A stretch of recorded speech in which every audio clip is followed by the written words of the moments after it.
Hey folks, and welcome to Drinking Alone with Friends, a podcast where three friends drink alone together. My name's Chris. What up? It's Tud. And I'm Obert. And the prodigal son has returned. That's what they Chris call is back. That's what they call me. His house has electricity. Yes. For now. There's juice in the wires. For now. For now. Till the ant man. underneath this house farts. Yeah. It's pretty ridiculous the amount of non-power I have. Non-power days. I feel It's like almost like you don't live in the United States. It's almost like you live elsewhere. Yeah, like a third world country that has brownouts all the time. Like, do you live in Gaza? Like, last I looked, no. But yeah, it's unreal how much I lose power or internet. Mostly power, but internet too. Like, it's just, I don't know. I'm just close enough to society to be alive, but not for power. I feel like. Well, we're glad you're here. Thank you. Did you not think to ask this question when you bought the house? Do you even ask these questions when you buy a house? I mean, did you ask when you bought your house? I don't recall ever asking. I don't ever recall asking like, "Hey, do you have power?" I didn't think that was a question you had to ask in America. Yeah, no. I mean, I walked through it, turned on light switches, and all the lights switched. So it's like, I don't know. Outside of that, it's like how many down power days do we have over the last year? Apparently, like 30. So it's cool, whatever. But it's like almost like a whole 10% of the year, just no power. Yeah, but yeah, how have you been, listeners? I want to hear from you. We'll wait. We'll wait. No big deal. We'll cut out the silence. Don't worry. Yeah. What about you guys? What did you guys? I don't think has peeling back parting the kimono. Is that what we say? I don't think that episode's released yet. What did you guys talk about last week? Probably no. Yeah, it'll be out. It'll be out shortly after we record this in a couple days. Yeah. Okay. You'll have to listen in to figure it out. Oh, that's kind of the whole. My favorite part isn't on it, so like, why would I even listen? Kind of the whole point of the whole point of the podcast is to listen to it. We played Fast Money and only got half the score we needed. Dang. So, it's true. Maybe next time. Well, for the listeners out there, if you want a good episode of Chris, why would you? If you head over to Patreon and for $1 a month, you can get an extra. You can get the pregame episodes. And this week, Chris reviewed a summer shandy that was from a local brewery. And I don't know if we could tell you the name. I think that's something you have to pay us for. The lawyers say I'm not allowed to tell you that. So, but I could tell you that there was a review of a summer shandy on the pregame for as little as $1 a month. Extra 20-minute episodes, right over on Patreon. If you want to Venmo me $5, I will tell you the name of the brewery. It's interesting. One-time Venmo fee. me $4.99. That's $10 over here. Oh, okay. That's my fee. Obert's not a sellout like me. And No, Todd. no. Yeah, I have principles. I'm fully in. I'll sell. Like I have twice as many principles as you guys do. Yeah. I've said forever. You can buy me. I can be bought. Yeah, I think we was at that like episode 1. Yeah. Yeah. But yeah, it's that time of year. I was saying this is kind of like our 4th of July episode. Yeah, true. It's already into June. We're rolling up on 250 real soon. Break out the fireworks, the Roman candles. Yep. We can shoot them at each other. I'm like not ready for episode 250. That's so many episodes. That's insane. That's crazy. It is. So we're only 3 away. After this one, there'll be in 3 episodes, 250. So Obert, start looking for your oldest beer. I know you have a plethora of beers in your house, but you need to find them. I don't think it'll be as hard for me to find my oldest beer as it will be for you.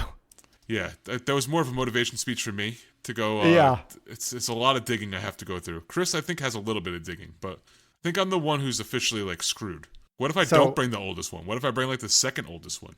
What happens? You'll know. Then that's it. That'll be your last episode. That's how we find a new co-host. That'll give me time to go start my weather podcast. That ancient curse that we unleashed when we started this podcast, I think the terms and conditions of the curse will haunt you forever if you don't drink the oldest one. Pretty sure that's what happens. We have terms and conditions? Yeah, that deal we signed with that weird ghost.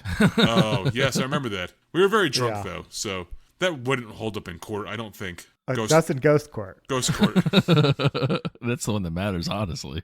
So I went to a farmer's market today, and I had a lobster roll. Ooh, okay. which Wait, I know what you're thinking. there's not a lot of water.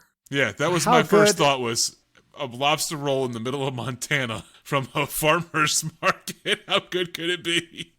How good is food truck lobster roll in Montana is your question. 100%. The answer was actually pretty decent. Surprisingly Okay. good. Okay. I ordered it and then I immediately regretted it. I was like, what am I doing? I'm really just setting myself up for failure here. There's no way this is going to meet my expectations. I would be worried about like food poisoning.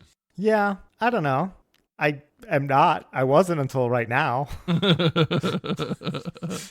You mean you weren't affected by food poisoning until right now, or you weren't worried about it? I wasn't worried about it. Oh, well, my friend, I've The got thought some news for didn't you. cross my mind until right now. But it made me miss some good Connecticut lobster rolls. So how was it? And it was very good. I was impressed. Was it Buttery, hot? Was delicious. it cold? It was hot. I wouldn't have ordered it if it was The, cold. the proper way that it should be done, by the Yeah. way. Yeah, nice buttery toasted bun. Was this food truck from Connecticut? Like, because that is a No. very Connecticut thing. The warm lobster roll, I've learned, is like not a common thing outside of Connecticut. I'll shout them out. It was, I think they was the Sausage Queen was the truck, and they normally have Nice. hot dogs, different kinds of sausages. But today, for special, for $24, they had a lobster roll. That's actually a Nice. pretty good deal on a lobster roll too.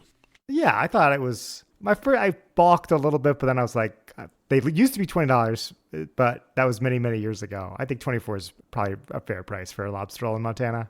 I think around here you can't get them for less than 30. So you're Yeah. making out like a bandit. Yeah. You should buy them, drive to Connecticut, sell them, boom, profit. Some arbitrage. Yeah. But better Profit. yet, buy them. You can mail them to me, and I will sell them for profit. There you go. There's nothing Okay. wrong with this. Yeah. Sounds like a perfect plan. This is better than the Kramer can thing from Seinfeld. But, I think we haven't really talked that much about lobster on this podcast. I don't know how you guys feel about lobster as a food. I'm a late lobster bloomer, is what I should say, because I don't think I had lobster until I was 26, 27 probably. Like, From what I know about Chris, that tracks. That tracks. Chris would be grossed out by the idea of a lobster. I like seafood. I've always liked seafood. I've always liked fish, but for some reason, just maybe because I'm poor, I don't know. But lobsters seem too close to bugs for what I think Chris would eat. Oh, that's fair. That's fair. Yeah, I mean, I'm Yeah. not. Listen, it needs to be all like I just want the meat. Like I don't want to. I don't want to crack anything. I don't want to dig for nothing. I just want the meat. Just bring me the meat. So that was that's why I going to be love my Arby's. review. Is that lobster's too much work. Like, if I can get Lazy Man lobster, perfect. Comes down a little bowl. It's already shucked for me. It's just getting in there with, like, your hands and breaking it apart. Then you smell like fish. Your hands smell like fish. Your clothes smell like fish. Just pain in the ass. It's it's a whole thing. I mean, it is very. That tracks for Tud too. Actually, you guys both have very on-brand answers. I will say. It is delicious though. I do like it. I think the first time I had it, Dana made it in Connecticut. Like she always used to do it with her family. So she went out and bought some, and it was very good. And now when we go home, we all have lobster rolls and stuff like that. So yeah, not North Carolina as much. We get like those. We have shitty lobster down here. It's like the rock lobster. lobsters. Yeah. Yeah. I've never had one of those. It's like there's no reason to. It's just like Yeah. a worse version. Yeah. I've also heard like rock crab, stone crab. Stone crab is really good, but we don't get that up here. So I'm sure maybe in North Carolina you can get stone crab everywhere.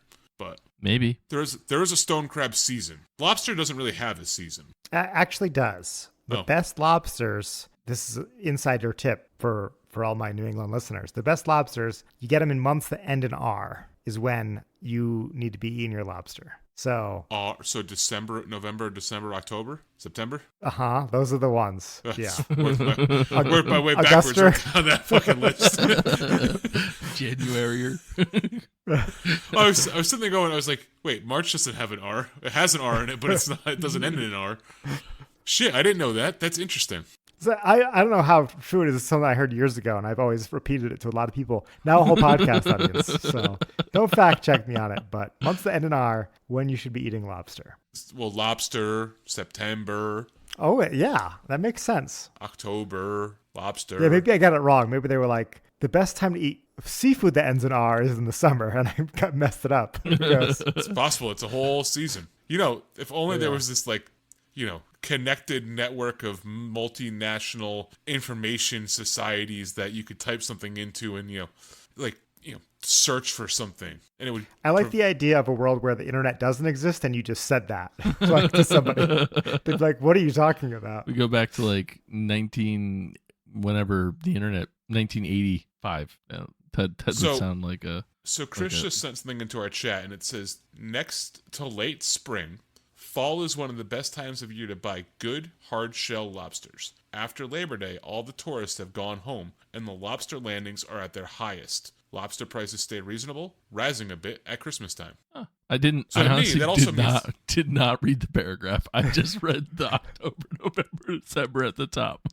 So, what I noticed is late spring. So, what is that? May and June? Like, what is late spring? It's all lobster. It's all lobster, baby. The whole fucking year essentially is lobster the whole season. That could be. I think that could be your new catchphrase, Chris. It's all lobster, baby. When things are going good, hey baby, it's all lobster to me. It's all lobster, baby. Slap that shit on a t-shirt. I'm gonna use it on stream and only add that as a drop. people I think of the it. podcast. Yeah, it's all lobster. That's what we play from now on when we get 100% correct guesses. It's all lobster, I like baby. That. I draw a little poorly drawn lobster on the whiteboard. There's got to be like a chat GPT out there that adds like sound and stuff where I can take that and they can like turn it into like some like techno bullshit where it's like boo, boo, boo, boo, boo, boo, boo. It's all lobster, baby. Boom. Who needs the sound effects? It sounds like you got it all right there at the Foley. Well, all right. We'll see who gets the shiny lobster this week. I think I'm going to kick things off if that's all right with you guys. Do it. You won't. I am excited to bring one of our hometown favorites on the podcast. But I haven't bottled any beer recently. Second favorites, and that's Fox Farm. They recently they are almost as good as me. Yeah, top 2 in Connecticut. They recently did I think they're a new thing, I'll say, where they're shipping beers. And they had a spring box. You couldn't really pick out what was in it, but I ordered it, and I got 6 lovely looking bottles. Bombers at that. Full of spontaneous fermented beers. And yeah, as Ted said, they're all 1 pint, 9.4 ounces. So yeah, generous amount. My biggest complaint, the bottles are too heavy, which you're like, okay, Brendan, just like man up, do some more curls. That's how hard is it to pour these beers? No, that's not the problem. The problem is you think you have 1.5 beers left. You tip your glass over and you get like 3 ounces and you're like, my day is ruined. Like disappointment is immeasurable. Yeah, I hate it. And it's like just too much glass, man. But anyway, this is their consonance and dissonance from their Music Veil Compositions series, which I think is their new. Well, first of all, they're on Music Veil Road. That's where the name comes from. But I think it's their barrel aging series. This is a spontaneous ale with Marquette grapes. Our patrons will know we like grapes on the podcast here. But I'm going to crack it open. Be right back. Okay, update. There was a cork under the bottle cap. So kind of failed there. Need to get a corkscrew. I like the fact that they put a cork in it, though. That's a good feature. Yeah, that just shows high class. Also, if they're shipping it, yeah, it stops it from exploding when you ship it. That's a good idea. That is nice. You know what? Especially with the cap on top of it. Cap keeps the cork in. Cork keeps the beer in. I know. This is kind of a crazy thing to say, but Fox Farm might be a better brewer than Tud for the cork idea. Whoa. Let's not go too crazy here. Yeah, I do think they could have easily taken electrical tape and wrapped it around the top and sent it in the mail. We've done it. I was a little worried when I popped the cap and I didn't hear it didn't pop. I was like, oh no, I got a flat one. Oh, it's gonna pop right in Obert's face. This is gonna be funny. It's a beautiful cork too. Music Veil Compositions. I realize you open a cork different than I open a cork. Well, I open corks on bottles of wine differently because I sometimes want to save the cork to put back in it. Not so with this thing.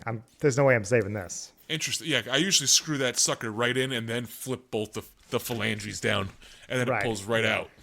But I guess then I put a hole in the cork. A little, what do you call the sheet music thing with the bars with the lines? They got one of those on the cork. It's kind of cool. Sheet music? Yeah. Like a compositions. A stanza? Nice. Dark, Tony stanza? Red wine looking cork almost. Do you know? It wasn't what I was expecting. Do you know what the notes are on the music veil composition? No, I do not. Do you? I may. You'd have to hold it there for long enough for me to read it, but... It's just 2 circles on the bottom. Oh, well, they're whole notes, and that's... Ooh, what note is that? Eat Probably, if I had to guess, I would say FF. Just throwing it out there is what it might be. That might be... Yeah, face. F-A-C. Yeah, there you go. No, other way. Yeah, I was holding it upside down. That was what... I think that was the issue. Yep, it's FF. It's Fox Farm. That's interesting. That's smart. Easter egg for you. So I'll give it to them. They really are the second best brewery in the state. They're my favorite brewery, but they're second best to me. Fair enough. That's fair. All right. I actually Super also bubbly. bought one of these boxes too. But I drove there and picked mine up, unlike having it shipped to my house. Yeah. Well, it's like one of those things. Fox Farm, like Lobster, is better when it's thousands of miles from home because it's special, you know? Smells like a sour. Poured, very dark red, actually. Not quite wine dark, but super red and earthy looking. I don't know how much light's coming through. It looks like a UFO. Yeah, it does. It's kind of nice. I do think you'd be kind of screwed, though. I think a T-Rex is getting you. I could see where that light came from. Perfect. Yeah. I'd still be worried about hitting a deer, though. Yeah, well, I mean, they are very that's blind. all the time. I get a little bit of those grape notes on the nose, but definitely some sourness. I don't even know what a Marquette grape is, but let's find out if I like them. Cheers, guys. I'm going to go with it's a red grape, given the color of the beer. It's beer 30, and I'm thirsty. I've been working like a dog all week long, so maybe something cold won't hurt me. 'Cause it's beer 30, and it's time to party. Yeah, baby. This is officially Warhead on the sour scale. Oh, okay. Super, super tart. Incredibly puckery. Wow, it's like blowing out the rest of my taste buds with how sour this is. Ooh, this is sour than I like in a beer. So I can tell you what a Marquette grape is. What's a Marquette grape, Ted? It's an interspecies hybrid red wine grape variety developed by the University of Minnesota and released in 2006. It has good resistance to downy mildew, powdery mildew, and black rot, as well as being cold hardy, which means it will survive a negative 37 degrees Celsius when fully dormant. Okay, and that's grape facts.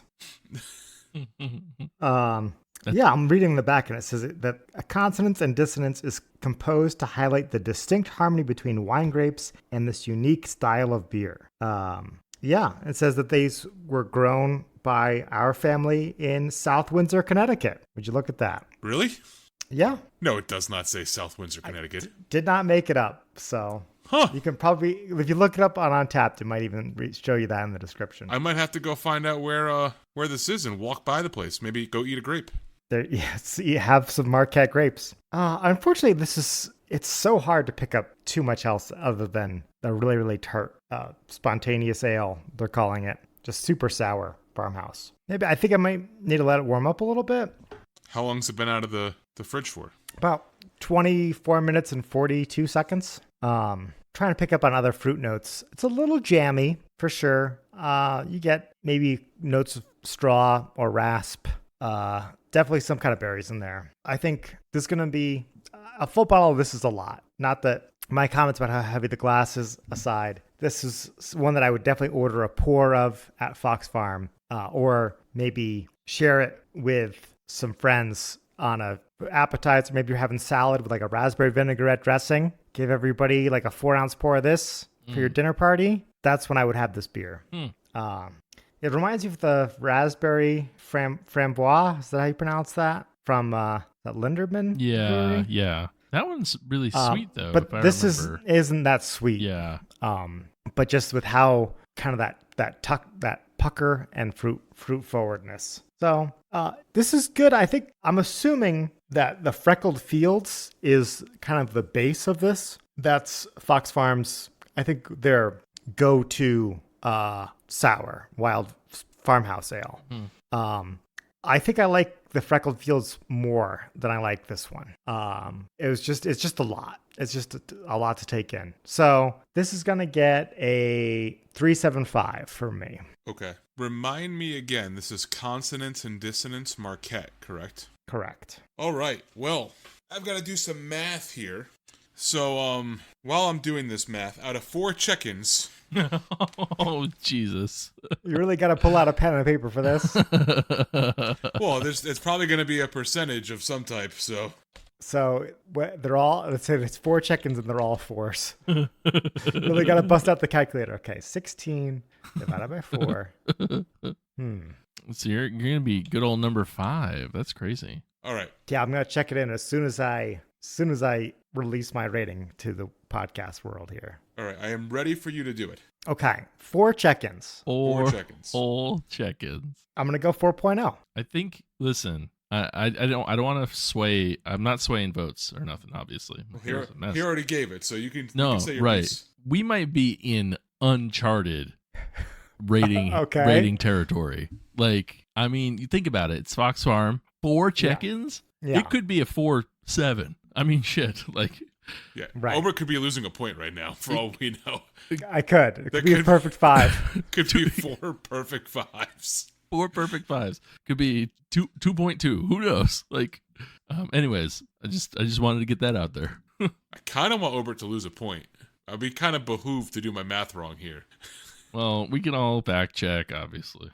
So what is it? Yeah. So it comes in at a 4.17. Okay. Interesting. It's actually a 4.1666666666 repeating. Only 3 people actually checked it in and gave it a 4 rating. and a 6th. So Okay. there was a 4.25 or 2 4.25s and a 4. Okay. Which, Okay. puts it at a 4. I rounded up because I know Untapped would, because it's technically a 4.17. So All right, so 0.17 off. 0.17. Honestly, not too bad. 2 of the 4 people gave it what I guessed they were going to give it. So No, 1 of the 4 people. You said gave it a 4. yes. Okay. And the other 2 gave it a 4.25. Correct. Gotcha. But if you log on now and you rate Give it a 3.75. yeah, then you're knocking this average down. I mean, might end up being pretty darn close. Well, I mean, actually, we can do the math. It would be can do the exactly. math, It would be Chris. no.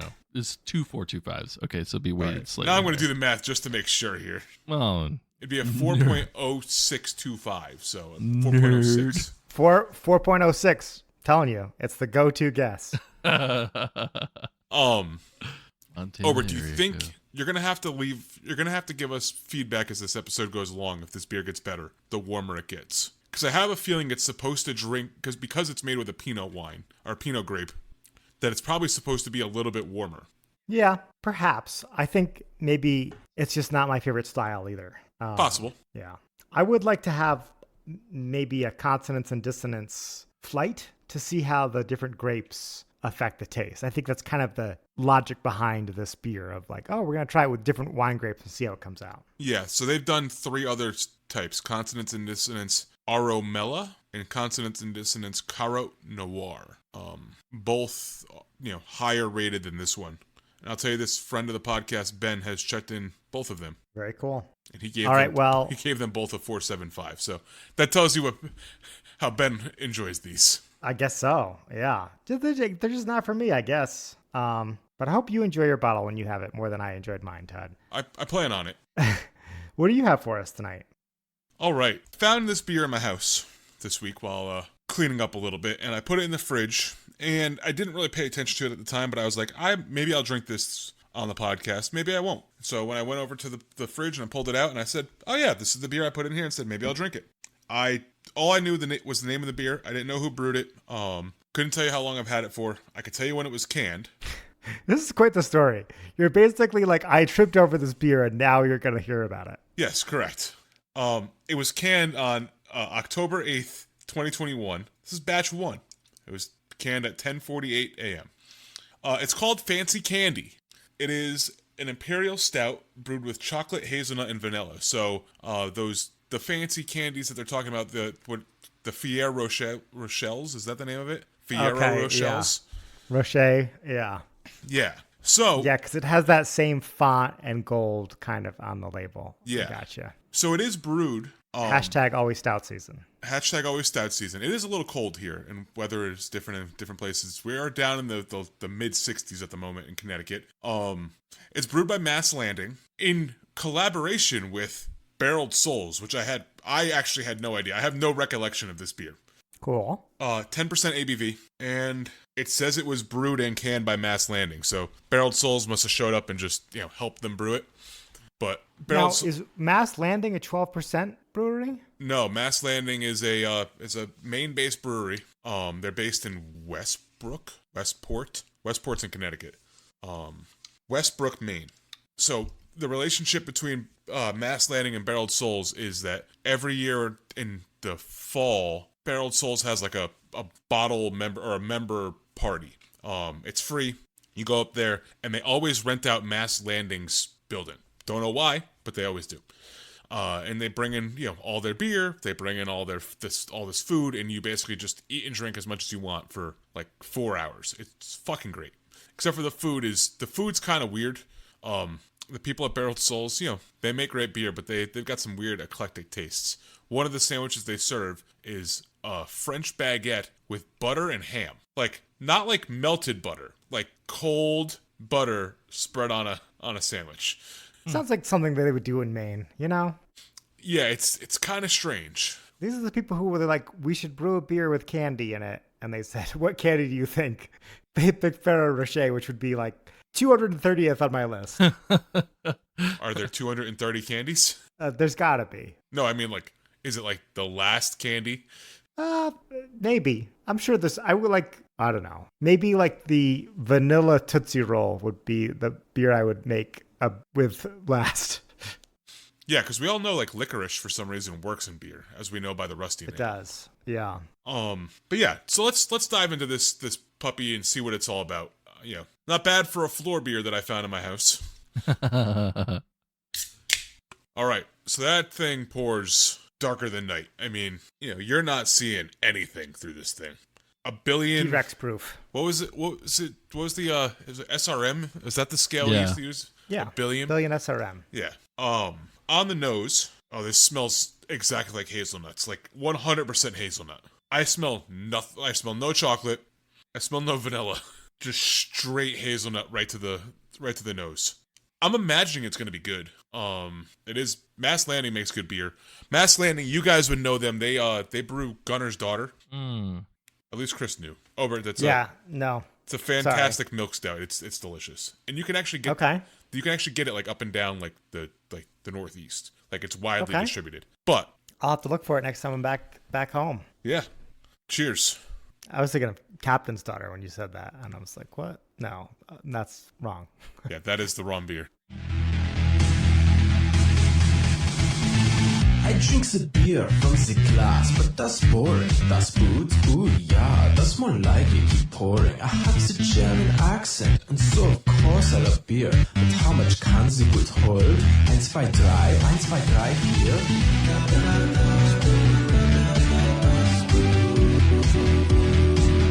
Das Boot. So I'm always surprised by Barreled Souls. I don't know why I am. What do you mean? What are you surprised by? Well, it's always that they're just so. This is back when their beers were like super carbonated, so it's just so carbonated. Oh, because this is an old one. Yeah, it's from 2021. It's before they dialed that in. So that's the first thing that hits you is that it is very mouth pringly. Highly carbonated. I'm actually surprised that it didn't like explode. But it is a hazelnut stout. I mean, I taste the hazelnut. Smell the hazelnut. I taste the hazelnut. It is very hazelnut forward. It is a little dry, kind of like Gunner's Daughter, Chris. Which has kind of got that same mouth texture at the end.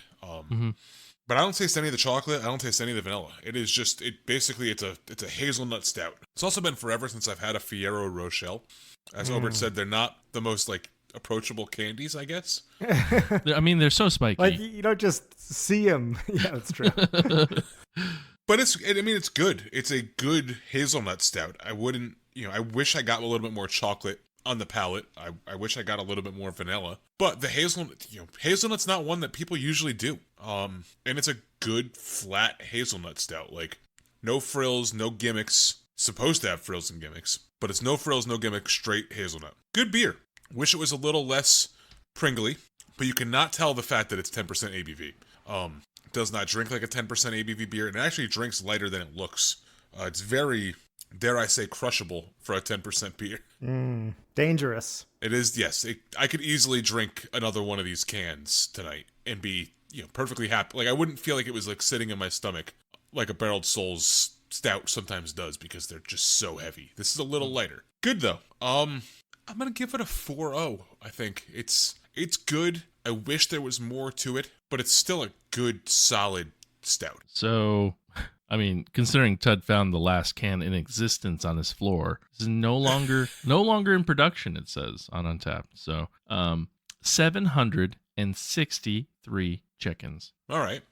I'm going to say that people are going to be around me. I dare say I am leaning towards guessing a 406. You got to do it. We've proven it's the right guess. But I know Barreled Souls has hop hype, or they have barrel hype, I guess. And Mass Landing is no slouch either. They've got 3 locations for a reason. I mean, people like Mass Landing. So I think it's going to be a little higher. You know what they say? It's all lobster. It's all lobster. It's all lobster, baby. So, this is hard. I have no clue. You know what? Screw it. Let's see. 406. It's not quite. It's all stone crab, baby. Oh no. Oh.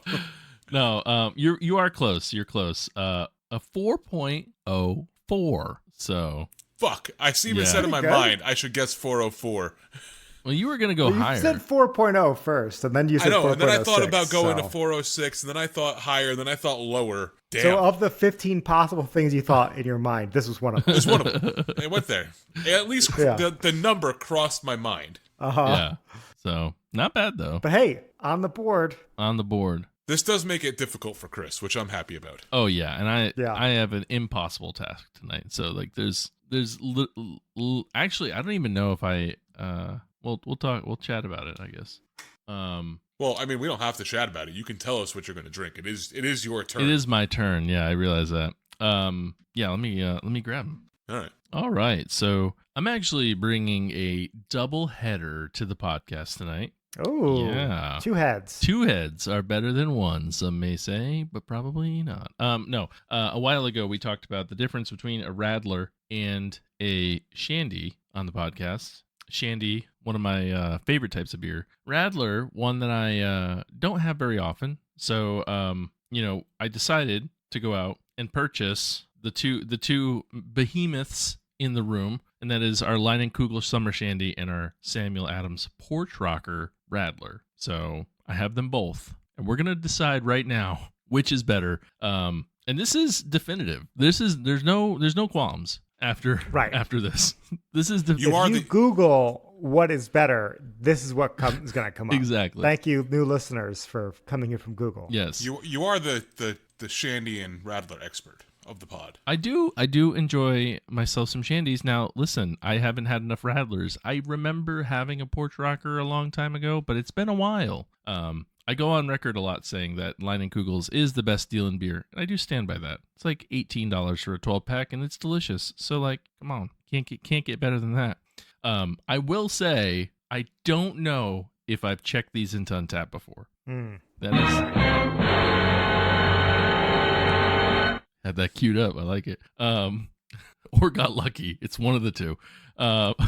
So not sure if I had to guess, I assume I've checked in a Leinenkugel's. I don't know about the Porch Rocker, but you guys can be the judges of that. So I was thinking about it. It's like I have a glass here, but like generally I drink these guys out of bottles. So I feel like I think for the fairest review, you got to go straight from the bottle. Okay, that's what I'm gonna do then. So let's get started.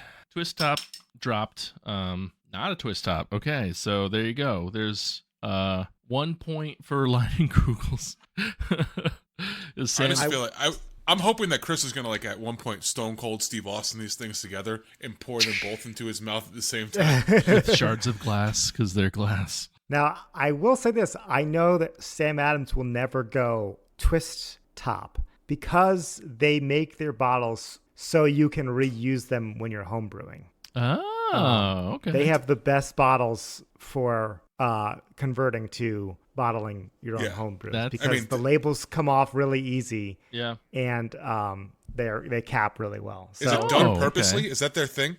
That's what I heard. Is again, this is like a months to end an R type of a rumor, but I've heard that like they know, and because I mean that's how they got their start, right? Is they like he was a home brewer and he was like big into supporting the home brewing community. They have that competition every year where they have like home brewers submit their recipes. Yeah, I mean he still does consider himself a home he can still considers himself a microbrewery compared to everybody else. I mean, fun fact, that's how Fox Farm got some of their startup money was from a Jim Adams. Yeah.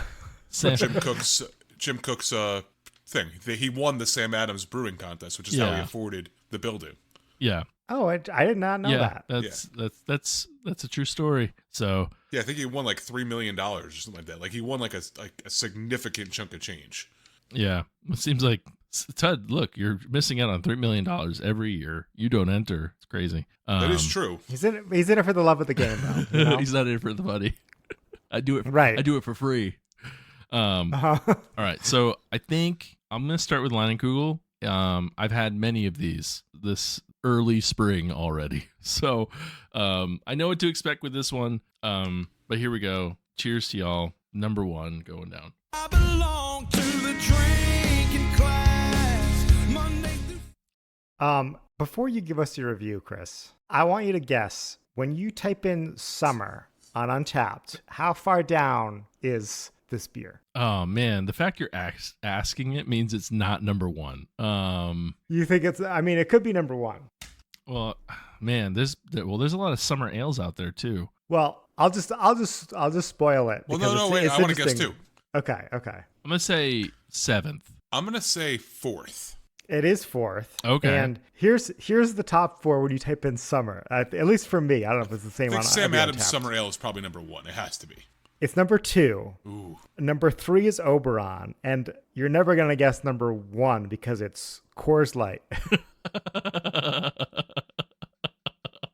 It's the beer of summer. The beer of summer. I was imagining like how hammered you got to be checking in your like 35th Coors Light of the night, and you're like summer.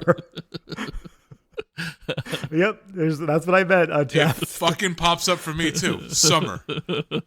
That's so funny. Oh man, Brooklyn Ale is number 5. That's interesting. Yeah, I got a funny story about that one that I'll save for later. But I thought you'd both appreciate that. That's good. I like that. That's where it comes up. I like that. All right. I mean, it's tried and true. Get a lot of lemon on the back end. It's ice cold. Shout out to my beer fridge. You a real one over there. You a real one. Ice cold. Delicious, easy drinking. I'm already like halfway through this bottle already.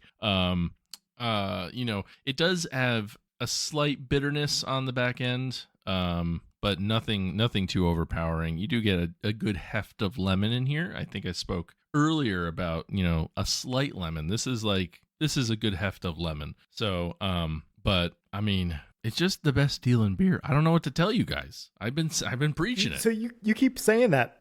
How much is a case of these? A 12-pack's like $18, which is, for the quality of beer and what and sometimes you get them on sale for like 17, 16, I've apparently never checked this beer in. Now I'm starting to doubt if I've ever had one of these. But yeah, I don't know what's less likely. There is some because it is a Weiss beer, so like the very front of it, you definitely have some of that light German-esque or not Belgian-esque like lightness, but nothing overpowering. It just then you get hit with the lemon and it's just lemon goodness. So I'm about just below the neck of the bottle, right about where the label starts is where I'm at with the Leinenkugels. So we're gonna switch over. I'm gonna try and do my best to wash my mouth out with water. I don't know how good that's gonna do. Probably not at all. Nature's palate cleanser. Aquafina. Mine is Brita. So now we're gonna switch over to Sam Adams. I know I've had this. I think I don't remember when or how or about when. So here we go. Now this is a lemon rattler. So and I gave him crap for the non-twist off, but I respect the game. So maybe a point back to Sam Adams so far. And believe it or not, this is the first beer that comes up when you type in porch. Red Solo Cup, I fill you up. Let's have a party. Let's have a party. Rest in peace to a legend. It's a much different experience with these two beers. So I don't think I was expecting it to be as big of a difference as it is. So Leinenkugels, you get the beer first. Then you get hit with some lemon on the back end, or it's a heavy amount of lemon on the back end. This is kind of like lemon just the whole way through. It says, I don't know what it is about it. Something about the aftertaste on this Porch Rocker I'm not vibing with as much. Oh no. It's almost like it's like just like really sweet on the back end. Hold on. Is it lemon pledgy? No, because that's like, I don't know. When I think of lemon I guess I haven't. Well, we do know a Radler is made with the actual the juice, right? And that's what it says. A lemonade. Yeah, it says it's fresh squeezed lemon that pairs well with something. It's not bad. It's definitely sweeter. Porch Rocker's sweeter than Leinenkugel. I think that's what's kind of throwing me at the very end of it. You're left with like a kind of like a sweet aftertaste versus like you get hit. It's tart up front. I don't get like notes of beer. Like you could tell me that this is like a hard lemonade. Maybe not quite that bad, but like, but you could tell me this is like a hard lemonade, and I'd be like, oh okay. I don't get like a lot of beer out of it. It's and something about the aftertaste. I'm like I said, I'm not vibing with. I mean, they're both good in my opinion. Leinenkugel is the way to go. Shandy may be the way to go. Who knows? Maybe it's a Radler thing. Maybe I'm just not a fan of Radlers as much. I do tend to get Shandies when I can. Definitely not bad. So I think my official Untapped scores for these beers are Porch Rocker 3.5. Hi. It's not bad. It's now that I've had one in recent memory, I will not be turning away from my yellow friend ever again. Because but it's good to find out. Honestly, it is good to find out. And like, I'm not saying like, listen, if you don't vibe, and for you listeners out there, if you don't vibe with Leinenkugels, try Porch Rocker because they are not the same. They don't taste the same. So it's good to know. But I'm gonna give Leinenkugels trusty, tried, true, and cheap.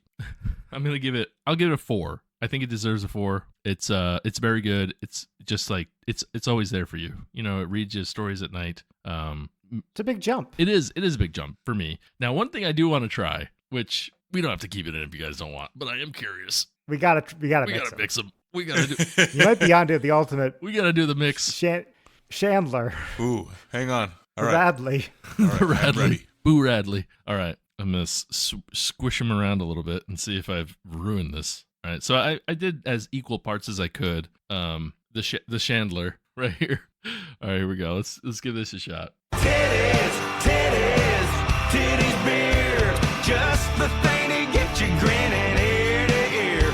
Whether you're from the country or the big old city, one thing for sure, everybody loves titties. I bet you this is going to be the winner. That's my gut instinct over. I don't know about you. I mean, it's pretty damn good.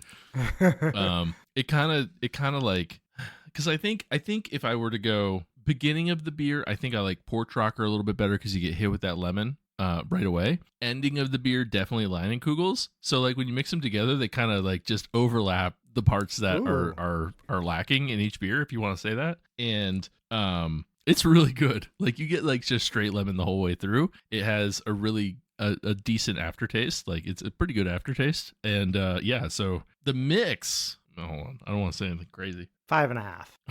Man, what's the highest you can go? No.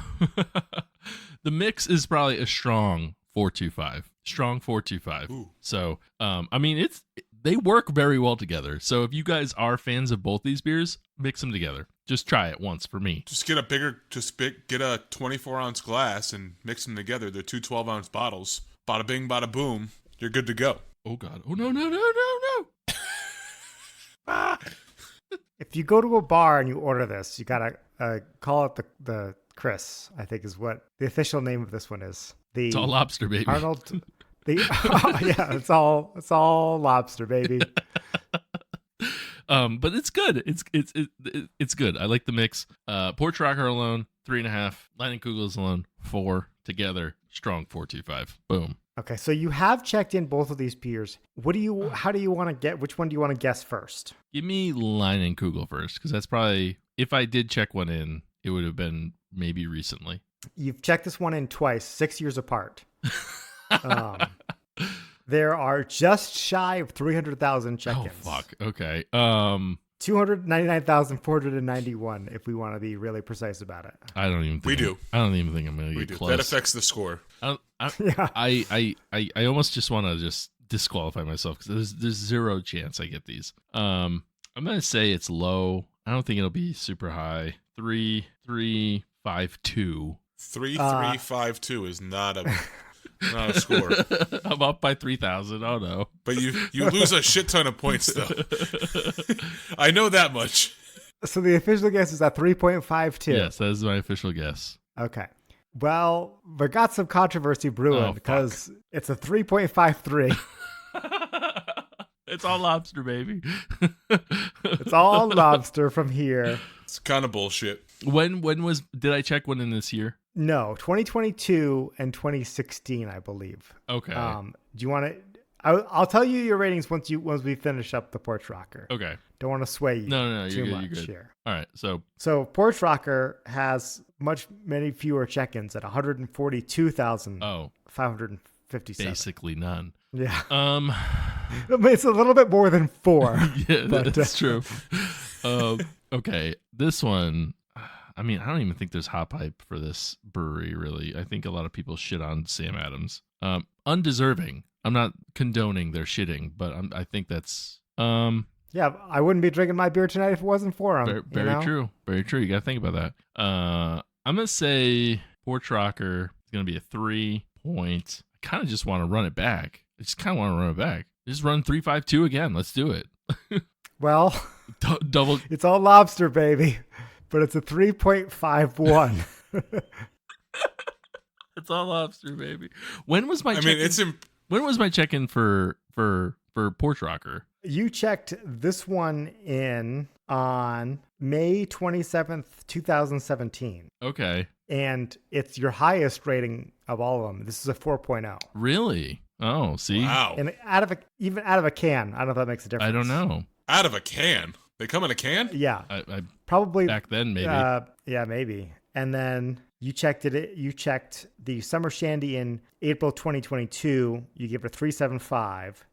You also gave it a 3.25 in 2016. Apparently, I don't even know what I liked back then. I was still coming into my own as a man, as a picture a beer is also aficionado. looks like it's a draft pour. Okay. Too. So that might influence it. Interesting. I was going to fight you on the point thing, but given the fact that you were off 0.01 twice, I can't even fight it. Like, I think it's half point territory because for each one? He's checked him in before. Half point for each. And half point for each. Yeah, I think we could say that. But like, it doesn't take a genius to figure out that the Summer Shandy and the Porch Rocker are gonna be almost identical. I mean, you know what? Ober has swayed me. No points. Points for me. I mean, I wasn't sure about the Porch Rocker. I could have guessed. I checked in Leinenkugel, but well, here's my rebuttal on at least the Porch Rocker. A bankruptcy falls off your credit report after 7 years. So, right. I mean, Untapped falls off your credit report. I think that's fair. Yeah, but we're better than banks, so it should be lifetime. It just never falls off. We're brutal here. Yeah. No, like I said, I mean, I'm two half points for Chris on the board this week. I'll take that. It pains me. I'm not gonna lie though. Mix them, guys. Go mix them. It's really good. I will have to try. I feel like I need to do this challenge myself. Not on the podcast, but it's kind of like the Pepsi challenge. Like, you have to try it, right? Right. Yeah. Yeah. You got to go to a bar when it's like really slow and they have a million taps. Yeah. And be They like, have "Hey, to can I have get both. That's weird. Yeah, because they got to have both, which is weird. But you got to go and order a flight, and you got to say, "Can I get one Leinenkugel, one summer shandy, or one Porch Rocker, and one half and half," and see what they pour you. Ooh, I there you want to go. know the bar who's willing to waste 2 of their taps on The Porch same- Rocker and Leinenkugel Summer Shandy, Listen. and be like, yeah, this is a good business investment for us. We found out right now that they're different beers. So Yeah, but I think when you're a bar, you classify them in the same class. Another thing I wanted to say is that Untapped has a category that's just called Shandy / Radler. True, So true. even Untapped calls them the same thing. true. I thought that was noteworthy. I bet your beer distributors probably classify them the same as well. Probably. They're like lemon something or other, lemon pledge. But I would like to try and make my own Radler. Mm. I imagine with some like homemade lemonade, Yeah. be pretty good. Yeah. I'm sure it would be. And you could then dial it into exactly as lemony as you wanted it, you know? Yeah. Yeah, for sure. I'm surprised I haven't tried it yet, to be honest. You know what I've thought about? I'm surprised you haven't either. Yeah. You know what I've thought about recently? You remember eons ago we did the French pressing beers? I was Yeah. like, I thought about doing like a summer shandy with like strawberry. Like that sounds like a strawberry lemonade kind of thing. I feel like that'd be pretty damn good. So Ooh, That would be good. maybe we'll have to do we should French press again. French press. Summer French presses. Yeah, I think we should. Yeah, because I think didn't we do it? We did. I remember someone did Oreos. Was that me? Someone did Oreos. But I think I did a Reese's when I did mine. maybe, yeah, maybe we'll do it. Well, summer French press. Episode 249. 249. Lock it up. Now I got to go buy these things. Gives us. Maybe I'll buy those. Maybe I'll buy the summer shandy from 12% from Skygazer. Ooh, if you get a 4-pack, like save one for me because I want to try it. It is true. You are going to be here Yeah. within enough time that I will probably not drink them all. Before you know it, I'll be knocking on your door asking for summer shandies. All right. Well, Chris, honk, honk, honk. Honk, honk, honk. Well deserved. I gave you 3 honks for each beer. So Yay. Go team. it's time for the Frosty mug. Jordan, hit it. Test your handle. Test your handle. Test your handle. Test your handle. Mug of wisdom!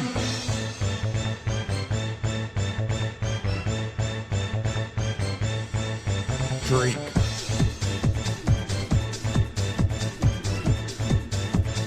Mug of wisdom! All right. Thank you, Jordan. Thanks again.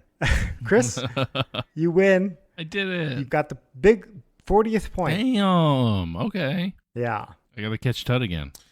I don't like it. I thought I had won. I thought I had that down. Chris cheated. He already knew the score of the beers. I thought you had it one too. I'm not gonna lie to you. But yeah, good job, Chris. Maybe I would have come in closer if we had a few more dozen check-ins on the Fox Farm beer. But You did get screwed on that too. so, mug of wisdom that we like to fill up with stuff and hacks and stuff. It's ice cold, too cold to even touch. Really, what are you pouring in there, or who's pouring in first? I guess. Tut can go first. Why not? So my handle this week is a nice, tasty snack for the summer months. It's frozen grapes. So the patrons may have heard about this, but I was shocked to find out that A, Obert's favorite grape is a green grape, which is just wrong, and B, neither Chris nor Obert have tried red frozen grapes yet. And I just There's a song about those, right? Red frozen grapes. Grape. yeah, we heard it just a little bit ago, but no. Frozen. So red grapes have a higher sugar content than green grapes, so they don't freeze as much. And the result is a nice, refreshing summer snack. Like if you're like, oh, I want something cold because like it's like ice cream season, right? But you know, I'm also a fat ass and I don't want to gain more weight. Grapes are a good substitute for that. It gets you that cold, crunchy feeling because they do crunch a little bit. So there's a satisfying like bite to it, and they're grapes. I mean, who goes wrong with grapes? So I recommend taking them and putting them in a Ziploc bag, throwing them in the freezer. They need to sit there for about 12 to 24 hours, and then eat them. Frozen grapes. If you haven't done it, you can do it. You can also, I see some people who like, they want like sour grapes, so they take like some combination of like Jello seasoning and like, seasoning, like a Jello packet and like some other sugar, and like they coat the grapes in it before they freeze it, and it gives it kind of like a warhead type flavor. But Interesting. I don't do that. I just like frozen grapes. It seemed like it would kind of defeat the whole healthy aspect if you're putting. I mean, it's definitely powder healthier than on, ice. but- It's still healthier than ice cream. Barely. Yeah. According to who? Big Grape wants you to think that. Right. Uh, So, and maybe you said this and I was zoning out. Do you take them off the vine or the? I do. Okay. I do. But I also package mine in like 10-ounce servings. Gotcha. So I have multiple bags of grapes in my freezer, so I can eat them over the course of a day. But you could, if you wanted to be like super lazy, just stick them in the freezer. Sounds like me. Okay. Well, I literally have grapes in my fridge, and I think I'm gonna put some in for tomorrow. So you've sold me. You'll have to try it and let me know, I'll text you guys tomorrow. because it's a great treat. It's always an exciting day when Chris takes a handle I know. and does it. It doesn't happen very often, but when I do, oh boy, they're frozen grapes. Now yeah. with green grapes, Obert, you can't do this. I'm just pre-warning you. What happens? They explode? No, they're harder. So it's more like chewing an ice cube versus a grape. Okay. So you've tried. I have tried. It just doesn't work. And mean, let us know in the you have to let Discord, it by the fall. way. Tud looked at us like we were crazy when he told us this. Let us know. Have you done this? Is this a thing? Like, Yeah, I want to know. Frozen grapes. Go try them. I eat them all year round. I would assume that a lot of people would probably like them for the summer. I also don't like hot beverages. So to me, frozen grapes are a year-round snack. nice. But check them out. Report back. I will, as long as yes, as long as I remember. All right. So They're also one additional thing. They're also really good for you wine drinkers out there. If you ever want to keep your wine cold Oh, without watering it down? Ooh. without watering it down, throw a few frozen. That's probably where green grapes come in pretty well, because like if you're having like a white wine, you don't want to throw red grapes in there. That might throw off the flavor. That's where green grapes may come in. And by the time you finish the wine, the green grapes will probably be thawed enough to eat. nice little snack. But red grapes are probably fine too. Whatever you want to do. It's all grapes, baby, in the words of Chris with Lobster. It's all lobster, baby. But it would be a good way to cool down wine too. I've seen people do that. Nice. That's a good idea. There you go. Pro tip. All right. Don't you love it when an episode names itself? All right. Okay. I'm actually gonna go next because I never have a handle, and I actually have one. This is for you parents out there. Shout out to the parents. Yay. So my boys, it's hot out. It's getting hot, right? So we went to a party the other day, and these folks had reusable water balloons. I don't know if you guys have seen these before, but they're essentially like a rubbery material with like it's not a magnet, but it like kind of clamps together. And they're squishy like water balloons, and you just dunk them underwater and you like kind of let them fill with water, and it folds itself. My boys were having a crazy time with them. They were having so much fun, and they were throwing them at me and all that stuff. So I bought some for us to have. They're number one, no cleanup, easy peasy. No broken balloons all over your yard, all over your deck, whatever it is. The kids can It's do like it. The eco-friendly Yeah.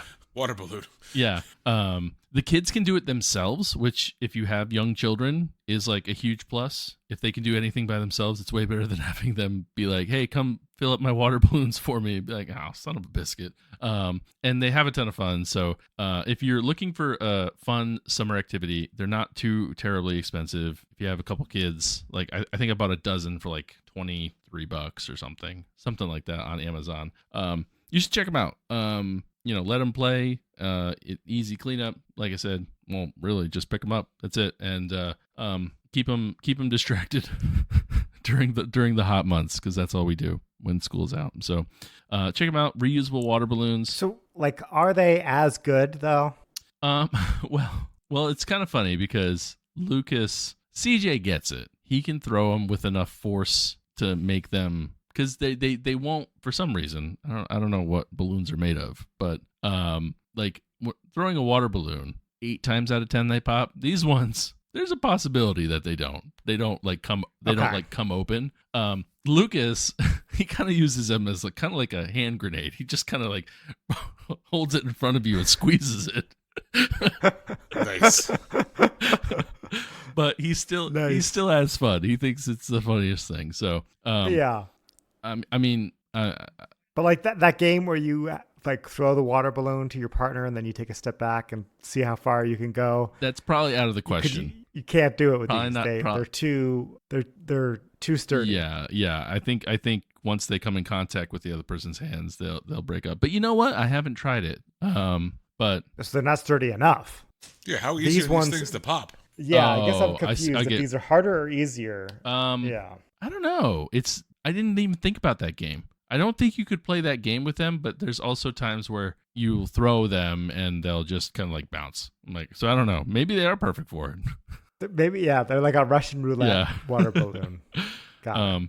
But young kid parents out there, check them out because they're my boys love them and they're pretty fun. So they like throwing them at me too. So very cool. Good handle. Yeah, I like it. So Obert, top us off. Okay, I have one. This is going to be a hard handle, but you got to stick with me on this one because I made what I think is the best chocolate chip cookie I ever had. Whoa.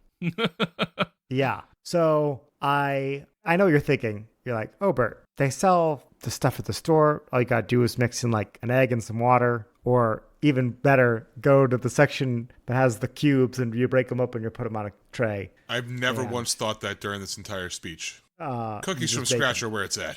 Yeah. I think especially too, like I'm at the age now where like, if I'm going to have a cookie, if I'm going to have those calories in my body, like it's like the same thing with beer. Like I don't have time for bad beer. I don't have time for bad cookies. Like I got to commit to the quality. So I'll share the recipe in the show notes. Let me pull it up right now so I can talk to you guys about it. But the key thing, there's 2 keys to this recipe. One is browning the butter.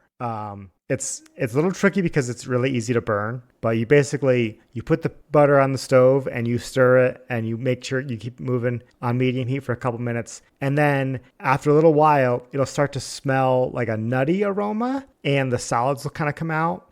And that's browned butter, and it makes every recipe with butter amazing. It just like kind of does this like caramelizing thing. I don't understand the chemistry behind it, but the brown butter in these chocolate chip cookies was amazing. The number 2 secret that I'm going to share with you guys is when I was mixing the butter and sugar together, it had a step where you did that. It was interesting because you basically whisked it for 30 seconds and then you let it sit for 3 minutes. And you did that 3 times total, the whisking, setting. I was like, what is this really going to do? I was shocked at how the consistency, the creaminess that came out after doing this multi-step. It was just like, it was amazing how much more creamy it made that concoction, that part of the ingredients. And then when you mixed it all together, it was really good. I know some recipes call for like making the dough the day before, letting it sit in the fridge. This one didn't. And it was still, like I said, the humble chocolate chip cookie. Sometimes the simplest things perfected can be the best. It was really delicious recipe. Again, I'll put it in the show notes, but let me know if you make it because I got a lot of compliments on this cookie. So I've got one more piece of feedback for you, and I don't know your recipe, and I'm not a baker. I should preface this before I say this, but I do know cookies. If there's one thing I know, Ted knows cookies. When you're done baking the cookie, as you pull them out and put them on the cooling rack, that's the proper term, right? Mm-hmm. You should throw some sea salt on top, like a little sprinkle. I don't know if you did that, but that adds a little bit more depth. This had salt in the mixed in with the dry ingredients. No, I get that. You also do it at the end too, on top. Yeah, with like a flaky sea salt. I can see that. I think that would be a good way to try and elevate this recipe. Maybe cut the salt in the recipe in half. Don't cut the salt. These ones I thought were on the salt side a little bit on the high end. So like this recipe, I would say maybe, let me see. I have it right here. How much does this recipe call for? This calls for, like I said, I'm not a baker though, so I don't know if cutting the salt fucks with the 1 recipe. teaspoon of salt. No. So yeah, maybe do like half a teaspoon in the recipe and then like half of like the flaky finishing salt on top. I will let Chris comment on that as the actual baker out of the two of us who's handle this is not. But. Yeah. I mean, so I make. I was about to. We may have to have a cookie off one of these days because I make some chocolate chip cookies that are the best that I've ever had. So okay, good. So we may have. Listen. I volunteer as judge. We may have to have a cookie off one of these. I am interested because I actually was just talking about making cookies, so I am interested in the recipe because I would like to try something different.